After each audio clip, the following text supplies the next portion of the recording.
திருத்தணி முருகனை பார்க்க போலாமா? திருத்தணி போய் இறங்கிட்டு பஸ் ஏறி மலை மேலே போகலான்னு பார்த்தா ஓவர் க்ரௌடு, ஆல்ரெடி லேட் ஆயிடுச்சுன்னு சொல்லிட்டு ஆட்டோ பிடிச்சி கிளம்பி போயாச்சு. போகிறப்பவே மலை மேலே இருக்கிற கோவில் வேலுன்னு பார்க்கவே ரம்யமாக இருந்தது. அப்படியே ரசிச்சுட்டு கோவிலுக்குள்ளே போய் இறங்கினா கூட்டம் கூட்டம் கூட்டம். சரி, டிக்கெட் வாங்கிட்டு போகலானாலும் கூட்டம்.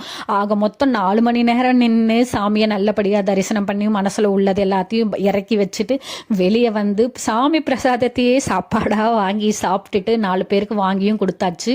நீங்கள் என்ன பண்ணுறீங்களோ ஏது பண்ணுறீங்களோ தெரியாது, கண்டிப்பா இவருக்கு மட்டும் ஏதாவது வாங்கி கொடுத்துருங்க, இல்லைன்னா உங்க பேக்ல இருக்கிற பொருளுக்கு கேரண்டி கிடையாது. நான் இவரை தான் சொல்றேன், பார்த்துக்கோங்க. இவர்தான். ஆக மொத்தம் எல்லாத்தையும் முடிச்சுட்டு எங்க மிளகு உப்பெல்லாம் விற்பாங்க. பக்கத்துல விளக்கு போடுற இடம் வெளி பிரகாரத்துல இருக்கும். அந்த இடத்துல விளக்கு போட்டுட்டு உப்பு மிளகு சாத்தினீங்கன்னா மனசுல உள்ளதெல்லாம் நடக்கும்னுவாங்க. உங்களுக்கு நம்பிக்கை இருந்ததுன்னா செஞ்சு பாருங்க. அப்படியே எல்லாத்தையும் சாமி தரிசனம் முடிச்சுட்டு வெளியில வரும்போது இந்த நிறைய கடைங்க இருக்கும். எனக்கு ரொம்ப நாளா வேல் வாங்கணும்னு ஆசை. இங்க ஃப்ரேம்ஸ் எல்லாம் கூட நல்லா தான் இருந்தது. நம்ம எண்ணம் வேல் மட்டும்தான். சரி, அப்படியே இந்த கடையிலே பார்த்தேன். 100 ரூபாய் சொன்னாங்க. அப்படியே அந்த வேலை வாங்கி பேக்ல வச்சுக்கிட்டு சந்தோஷமா வீட்டுக்கு கிளம்பி வந்தாச்சு. தேங்க்ஸ் ஃபார் வாட்சிங்.